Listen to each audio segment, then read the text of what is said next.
hanya dengan satu sentuhan. Mereka percaya penyakitnya akan hilang. Rasa familiar kan? Kalian pernah ngerasa nggak sih kalau sejarah itu bukan cuma soal tentang perang atau tentang kisah raja-raja? Nah, kenyataannya nggak sesederhana itu, tapi ada bagian dari sejarah yang sangat aneh nih. Kalau kejadian itu terjadi sekarang, mungkin dianggap tidak masuk akal. Yang pastinya ini bukan cerita karangan. Semua ini benar-benar pernah terjadi dan tercatat. Nah, semakin kalian tahu, kalian bakal mikir, ini seriusan nggak sih? Tanpa memperpanjang mukadimah nih, kita langsung saja ke videonya. Nah, inilah beberapa kejadian yang paling tidak masuk akal, tapi tercatat dalam sejarah dunia.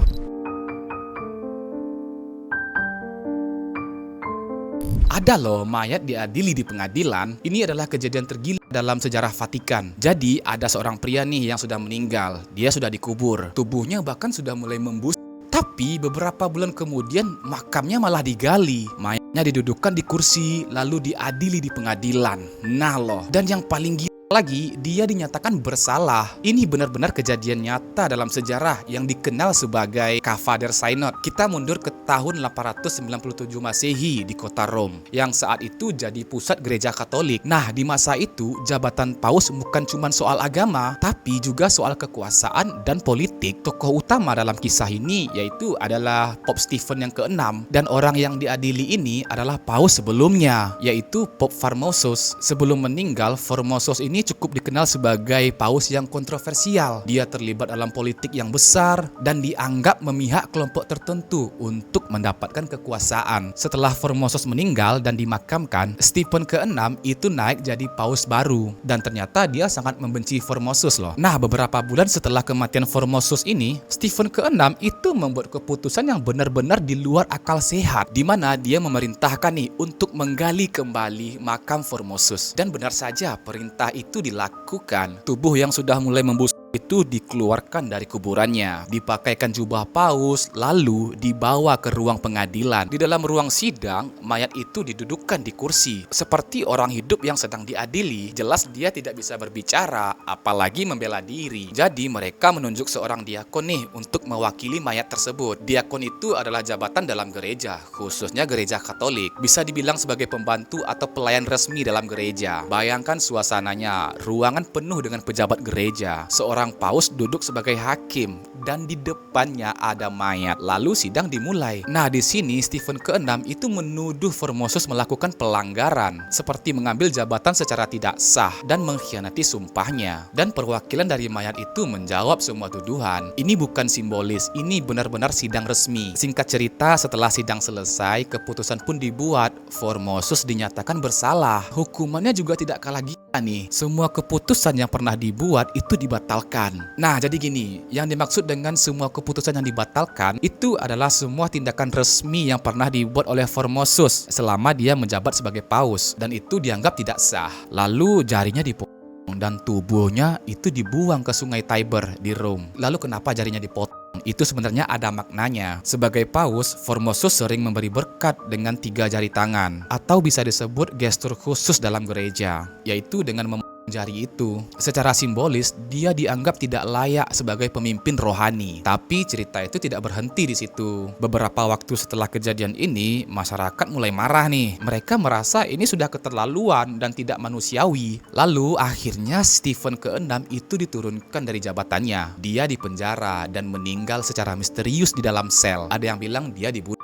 Sementara tubuh Formosus yang tadinya dibuang ke sungai itu ditemukan kembali oleh warga. Bahkan sempat muncul cerita kalau tubuhnya ini tidak membusuk seperti biasanya, walaupun ini belum tentu benar. Pada akhirnya, paus berikutnya itu membatalkan hasil sidang tersebut dan dia mengembalikan nama baik Formosus. Kalau dipikir secara logika, kejadian ini berkemungkinan besar karena pengaruh politik. Pada masa itu, kekuasaan sangat penting, apalagi dengan cara menjatuhkan nama seseorang. Bahkan setelah dia meninggal pun, itu adalah salah satu cara untuk menghapus pengaruhnya semasa dia menjabat. Selain itu, cara berpikir orang zaman dulu itu berbeda. Hal-hal seperti ini masih dianggap masuk akal pada masa itu. Tapi kalau kita lihat sekarang, ini benar-benar terasa aneh. Dan jujur saja, kalau orang sudah meninggal saja masih dipermalukan dan dihukum seperti itu. Berarti pada masa itu kekuasaan benar-benar bisa melakukan apa saja, bahkan ke orang-orang yang sudah tidak bisa melawan. Itu yang sebenarnya paling menyeramkan dalam kisah ini. Nah, kita masuk yang kedua. Ini sangat aneh nih, sangat aneh sekali.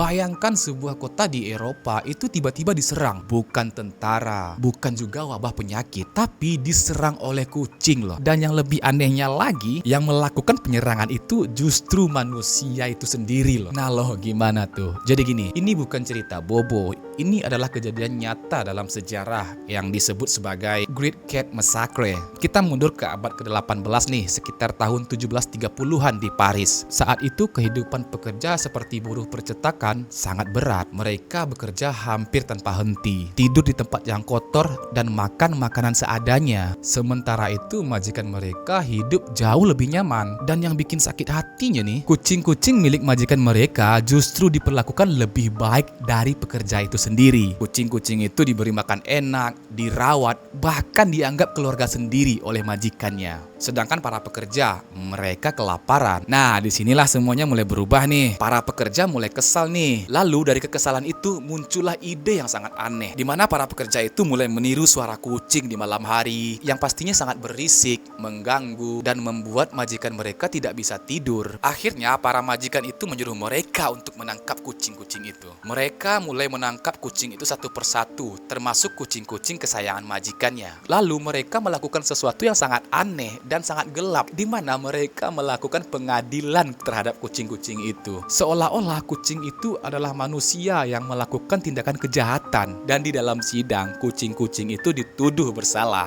dan hasilnya mereka dijatuhi hukuman mati.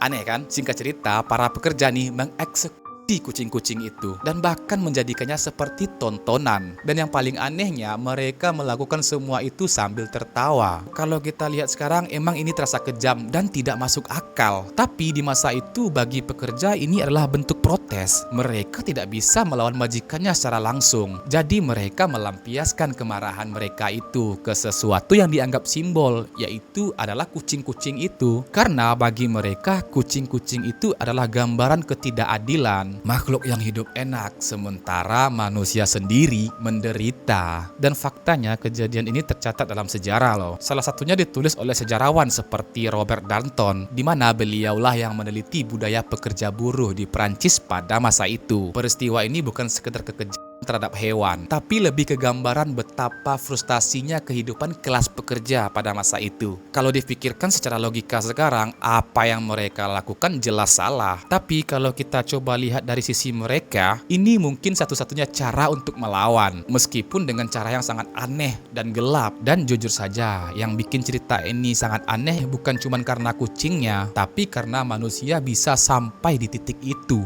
cuman karena diperlakukan tidak adil. Mereka melampiaskannya dengan cara seperti itu. Dan itu menjadi pengingat sederhana. Kalau tekanan hidup yang terlalu berat bisa membuat orang melakukan hal-hal yang tidak masuk akal. Dan ini yang terakhir. Yang terakhir ini mungkin kalian pernah ingat sesuatu nih kalau kalian mendengar kisah ini.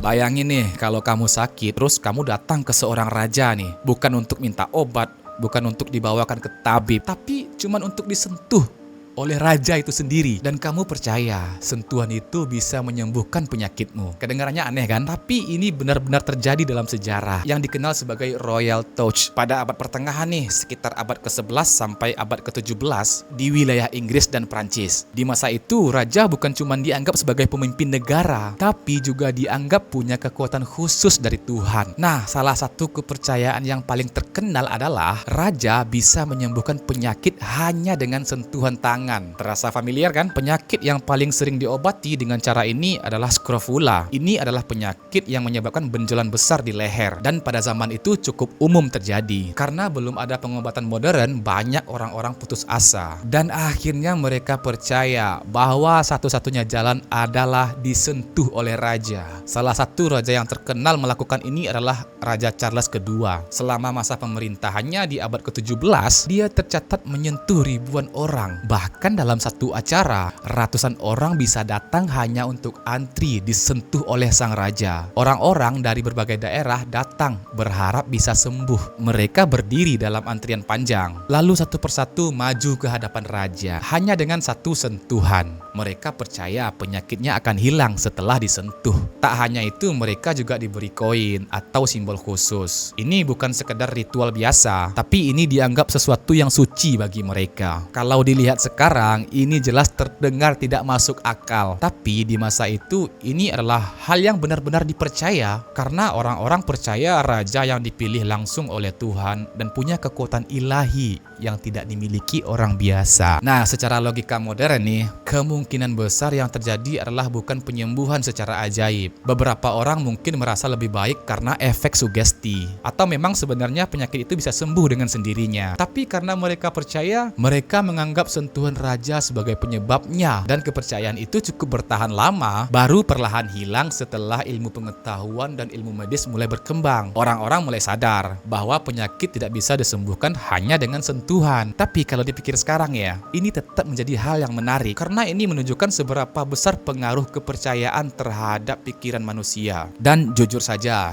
kalau kalian hidup di zaman itu tanpa dokter, tanpa obat modern, dan satu-satunya harapan kalian adalah seorang raja, mungkin kalian juga akan melakukan hal yang sama dan berharap bahwa satu sentuhan bisa mengubah segalanya. Dan setelah semua itu, kita jadi sadar akan satu hal. Sejarah itu bukan cuma tentang hal yang besar, tapi juga tentang hal-hal yang jujur aneh banget. Ada yang kalau dipikir sekarang ya itu terasa lucu, ada juga yang bikin merinding, dan ada juga yang bikin kita cuma bisa bilang, ini apaan sih? Tapi anehnya semua itu benar-benar pernah terjadi. Dan sekarang pertanyaannya simpel saja. Kalau kalian hidup di zaman itu, kalian bakal ikut percaya? Atau justru jadi satu-satunya orang yang mikir, ini nggak masuk akal? Tulis tanggapan kalian di kolom komentar. Karena kadang yang paling menarik dalam sejarah itu bukan kejadiannya, tapi bagaimana kita menilainya di era sekarang. Oke, sampai jumpa di konten selanjutnya. Thanks for watching.